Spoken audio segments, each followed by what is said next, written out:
It's not a toy.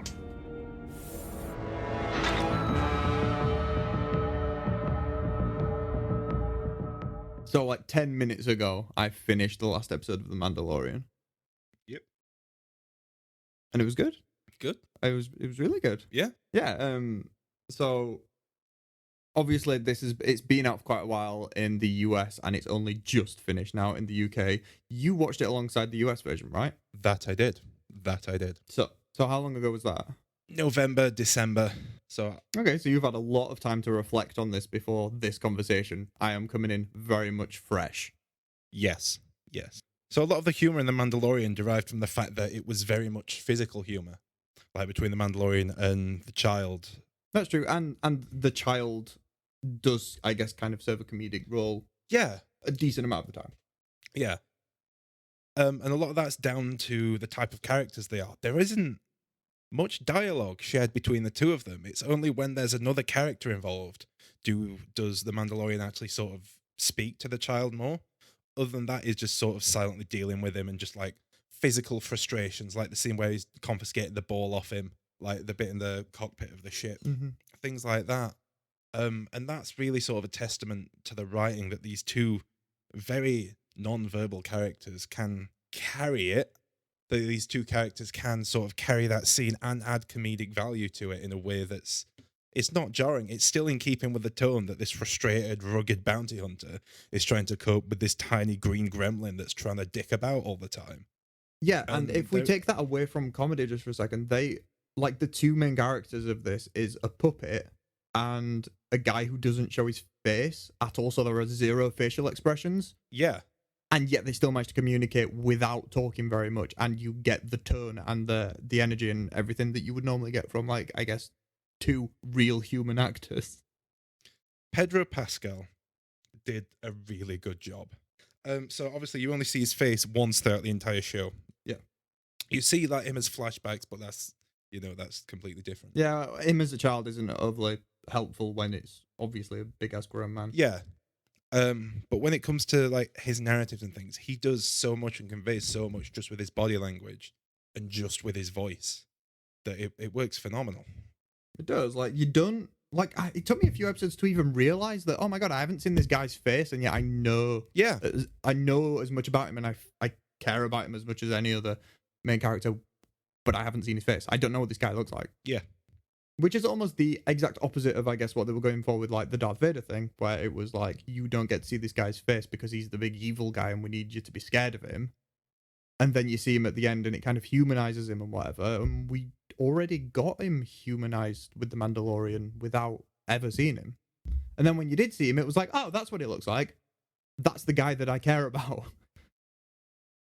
Yeah, like his whole story arc throughout the series was him becoming humanized by this tiny green puppet, and that this was bringing out this other side of him. Up until that point, he's just cold-blooded, killing people for bounties, just going about his life. But this sort of brings out that other side of him, which is really nice. So at that point, we've already learned a lot about this character and seen him grow. At the point where we finally see his face, it's like, oh, wow, okay. Like, it's sort of, like you're saying, it's like the opposite of the Darth Vader effect. Mhm. We already know enough about him from just how he is. Yeah, from actually showing us what kind of character he is and that he cares about this thing. And I guess they start to show you why he initially got attracted to it. Like, he sees himself in it because he was left in a very similar situation. He even got called the same as the child ends up doing with the being called, like, the foundling, and like he feels like he should look after it and whatever. And like, we care about him without needing to see his face, which I think is a big achievement. So I guess just to make sure that this is said out loud, you liked it a lot, yeah?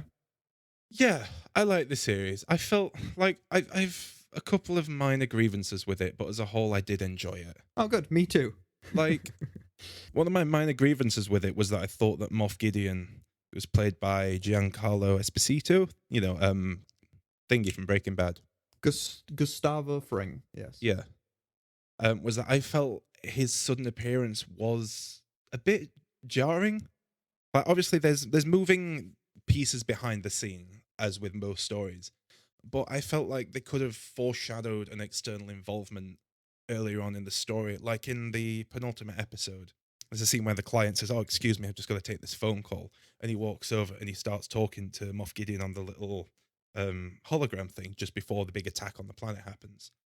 And I felt like something like that earlier on in the series, like maybe not even show the character, just hear them talking at the other side of the room, to add a bit more mystery and build up that character, would have meant that when he suddenly turns up, it's like, okay, this is that guy that we've been hinted at existing. Yeah, you want to have the ominous guy like pulling the strings, and you don't get to find out who he is because then the reveal is worth it. You can't do a reveal if we didn't know he existed. Yeah, like so for another Star Wars example, Empire Strikes Back.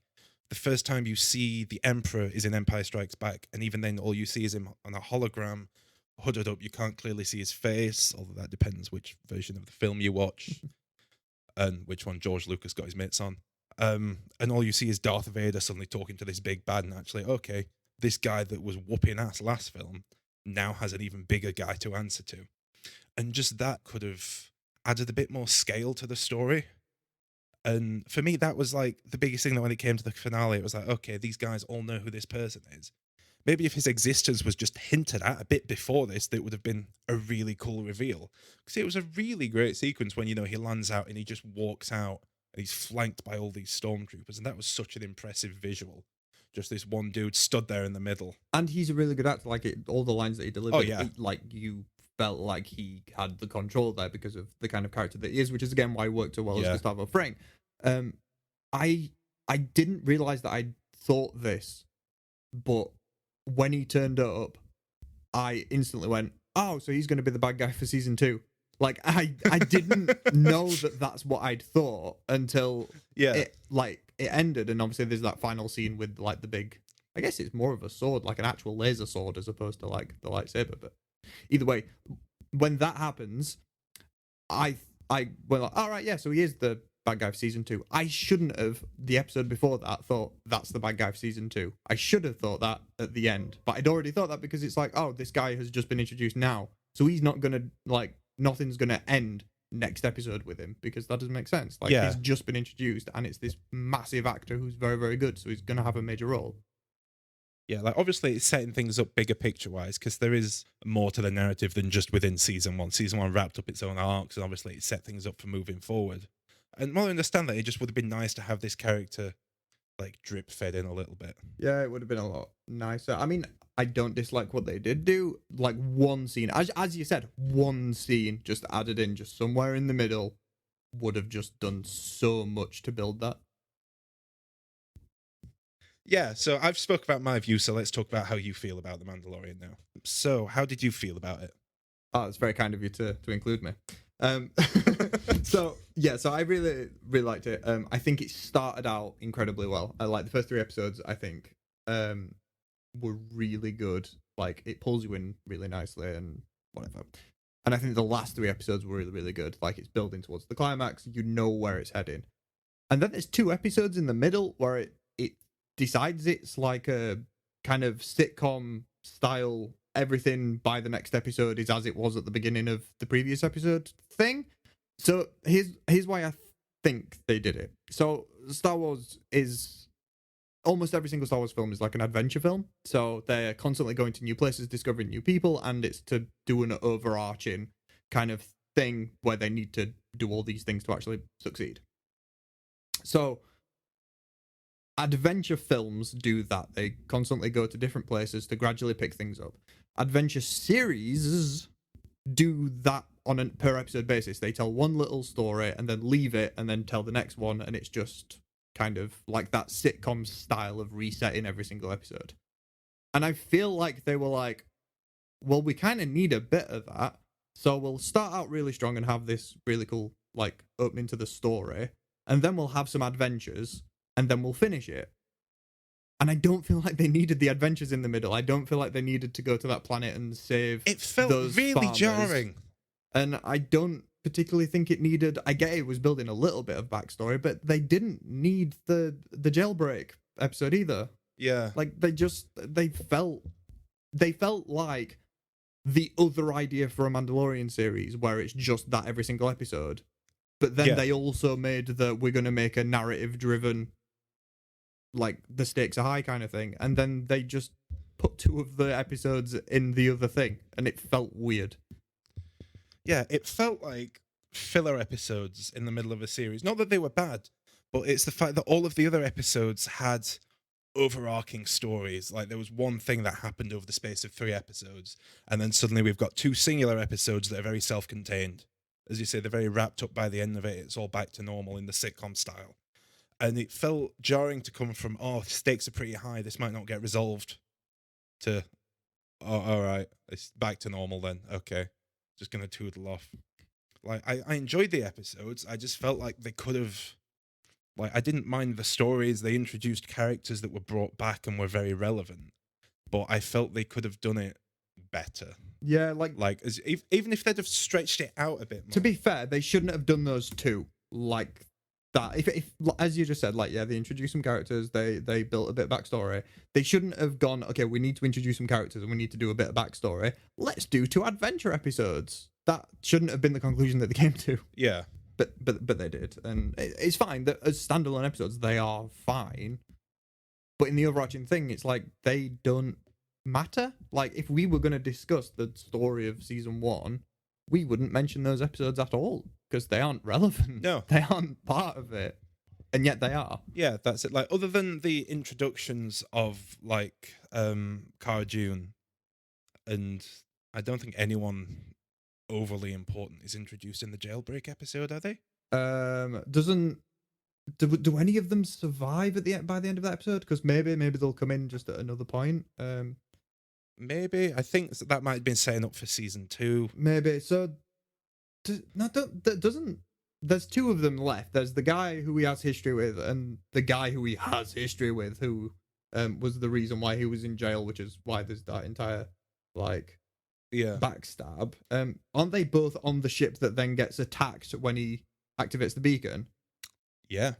So either they're going to come back in season 2 massively deformed with some form of injury from that, or they're just dead and not in it, in which case there was no point in that episode other than to build a bit of history on who the Mandalorian is and what he used to do. So just filler episode then. Entirely a filler episode. It wasn't as bad as that one episode in season 2 of Stranger Things where 11 just goes off and just, episode. Yeah, the spin-off episode where it's just like, oh, let's just do something different for a bit. It wasn't that, but it kind of was. So obviously the story is, it's like a space western. The whole thing is that this is a cowboy story, but it's done in the setting of space. And I feel like that's why those 2 episodes were there, for the sakes of telling those tropey cowboy stories with a twist. So for example, there's the trope of a stranger arrives in a town that's being plagued by bandits and he helps liberate them. It's exactly what happened on that planet when they introduced Cara and everything, but it was just in space. It was Star Wars. And a jail robbery. Yeah, and, you know, a jailbreak where they bust a criminal out of jail. They've got history, that kind of thing. Yeah, this outlaw's already betrayed the other outlaw. Oh, it's all this beef. Like, I feel like they were so hung up on getting that point across that might have led to that issue. Yeah, and like they didn't need to lean into that. Like it didn't need to do westerny kind of tropes. Like they could have just had a few kind of things that they've stolen from westerns and left it at that, and it'd have been fine. Like they didn't need to go full force on that.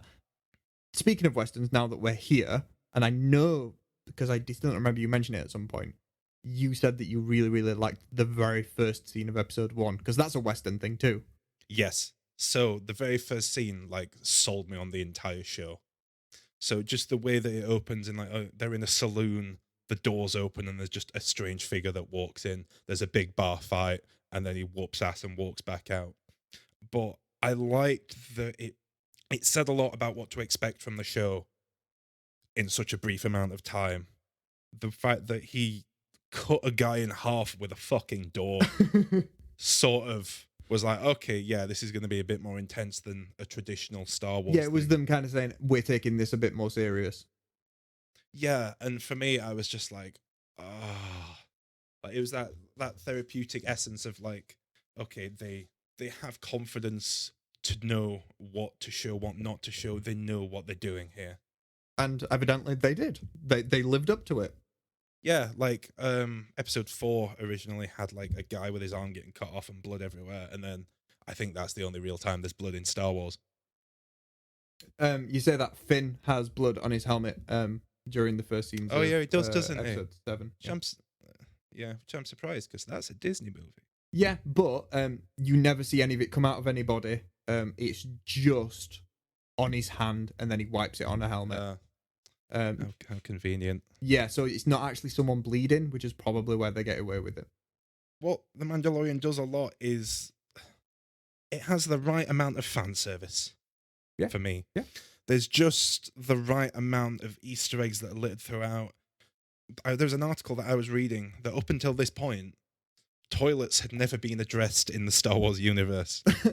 And in the very first episode of The Mandalorian, the alien that the Mandalorian captures from the bar is just basically like, dude, I've got to take a shit. And yeah, there's the toilet on the Mandalorian ship, and it's like, oh, cool. It's just little stuff like it's world building for a world that we're already familiar with in little ways, and it's showing us things that we've already seen in new lights. Like, for example, in episode 2, there's the whole sequence where the Mandalorian gets back to his ship and he finds that it's been absolutely raided by Jawas. And there's the sequence where he's jumping onto like the giant sandcrawler, which is their big tank mech thing. Yeah, that famously shows up, and that's where Luke buys R2D2 and C3PO from, right? Yeah. So up until this, the only points that had been seen was the sequences where the Jawas take R2D2 and C3PO and they're inside it, and when they get sold to Luke, and it's shown in the backdrop of a scene in episode 2 where Anakin is looking for his mother. I wouldn't know. I believe it's also in the new trilogy, right? For a little bit. I think I might be wrong here, but I thought that there was a bit where there's almost a threat that they're gonna do, like they're gonna nick something and then don't. I might be wrong, but I thought it was something with Rey. There might be. It might be, but there's never been as much focus as there was in The Mandalorian, and now we have this giant sequence of this thing that was always a backdrop. You know, he's now launching a one-man assault on it to salvage the parts from his ship. He's trying to stop it, and he's clinging on for dear life while beating the shit out of these Jawas. And it's nice that this thing that's just, it was always just there, it was never a main focus point, is now a big deal right now because he is trying to get into it. He has got to get into that for the sake of like getting this child to the drop-off point and getting his money. And that's something that this show did quite well. Like the episode that's just set on Tatooine, it's seeing things we've already seen, you know, plenty of times in the different films, just in a slightly different light, in a different time period, in different ways. And that's something that I think the series did really well, and it wasn't too heavy-handed with it. Like, they could have easily gone way too over the top. Yeah, 100%. They also give weight to everything, though. Like with that, Yeah. with the big mech thing, it's just, it could have been, oh look, you've seen this before, like you've seen it in, like, you remember it, like Luke bought them droids from it, and then they could have just shown it, done a bit of a flip flap, whatever, and then gone. But they don't. Like, he needs to get that back, and there's a lot of weight put on it, and they do that with everything. Everything feels like it has weight. So they did that way better than The Force Awakens did everything it was referencing. So there's that entire sequence there compared to the one scene in The Force Awakens where Han Solo's like, oh, so they've just built another Death Star. And it's like, yeah, we did see the original films, mate. You don't have to spell it out. Like the moment you lampshade it like that, it's like, yeah, it's kind of like they already built another Death Star. He saw the other Death Star. There was 2 Death Stars that he saw. Sorry. Yeah, no, it's okay. Again, we will talk fully in depth about the new trilogy, and we can probably go a few hours just slagging it off. So we will do that at some point soon. I guess the takeaway is that this is better than the new trilogy, obviously. But I think it's made for different people. I think that the new trilogy kind of had to be the it's for everyone thing, which I get the original trilogy. And even the prequels weren't. Even if the prequels were trying to also include kids, don't have episode 1 be entirely about politics. Like, the new one is obviously trying to be for everyone. It's doing fan service to people for the originals. It's copying the plot from the originals, but it's also light-hearted enough that kids can pick it up, and it's got the cute little things so that you can Yeah. buy merch and got all those things. And I think that the Mandalorian's not that. I don't think it's made with kids in mind at all, and that gave a little bit of freedom to actually be good. That makes sense. Yeah. So like I think part of what helped separate it was like going on to the production ways was the amount of practical effects used in it. So like the blend of CGI and practical effects was pretty perfect for me, to be honest. Like even down to Baby Yoda being a puppet, they could have CGI'd that. The And it would have child. really Call it Baby Yoda one more time, and I'm gonna punch you through the mic. I'm just gonna have to overdub it with the child.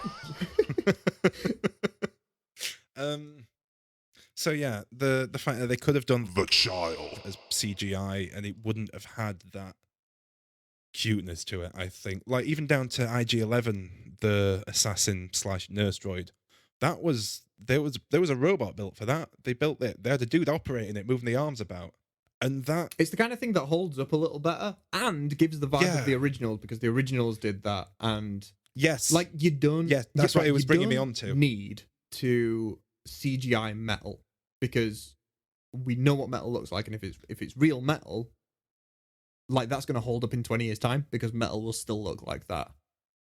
CG doesn't. I mean, some films have managed to get it to the point where, oh yeah, that holds up. I've got a feeling that the bear in Revenant is probably going to hold up forever.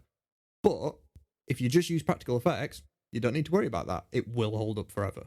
Yeah, like so for example in the prequel trilogy, there is not one physical piece of clone trooper armor that was made for that movie. They were entirely CG and it looks dated already. Like you watch Revenge of the Sith now and it looks CG. You can tell it's CG. Whereas this, there's like the scene where IG-11 smashing the stormtrooper into the speeder bike. And you can see, okay, that's That was good. I could see the bit of CG there as he's beating the shit out of him, and that's because it's a giant robot smacking this soldier into a hover bike. Yeah, I think when Mando lands with the jetpack for the first time, I think him landing is CG, and then it cuts to a wide, and the wide is then real, because Yeah. he doesn't walk the same. They didn't get the CG Mando to walk the same way that Mando walks. And it wouldn't be an issue if they didn't cut them together at the exact same time, but whatever. So I guess the takeout of all of this from just talking to you about it and also watching it is I'm excited to see what comes out of Star Wars now. Like, I didn't like episode 9, fine, it's in the past. The stuff that they're gonna do moving forward seems promising. Like, they made The Mandalorian, it's awesome. They're obviously gonna keep that going. By no means was it a flop, and they're not gonna make season 2. So they already had plans for like some, I guess, other trilogy films and that side of stuff, so that they were planning that. They've already binned off Dave and Dan and Daniel. I don't remember what they're called. D&D from Game of Thrones. So there's opportunity there for good stuff. Yeah, well, I think a lot of the long-term Star Wars plans changed because they were originally doing like a film a year. So they had a trilogy installment, then a spin-off, then a trilogy installment, then another spin-off, because there was episode 7, Rogue One, episode 8, Solo. Because people didn't like episode 8, people boycotted Solo, which was an alright film. It was, yeah, it was fine. And because they boycotted Solo, Disney went, that's fine, you're not getting your Obi-Wan film. And everyone, like, the fan base as a collective just sort of went, we fucked up here, lads. Yeah, a little bit. And like that basically changed the landscape of Disney's long-term Star Wars plan to the point where they're now focusing more on Disney Plus and the fact that they're doing an Obi-Wan Kenobi spin-off series with Ewan McGregor on Disney Plus. And I think that it might have changed for the better. I agree. Like, these series give you the ability to elaborate more on characters than you typically would within a single movie. Like, I think the running time of the entire Mandalorian series would be maybe 2 films worth. I could be wrong. Yeah, thereabouts, yeah. And you could cut out all the credits and the whatever that kind of fills every single episode. Yeah.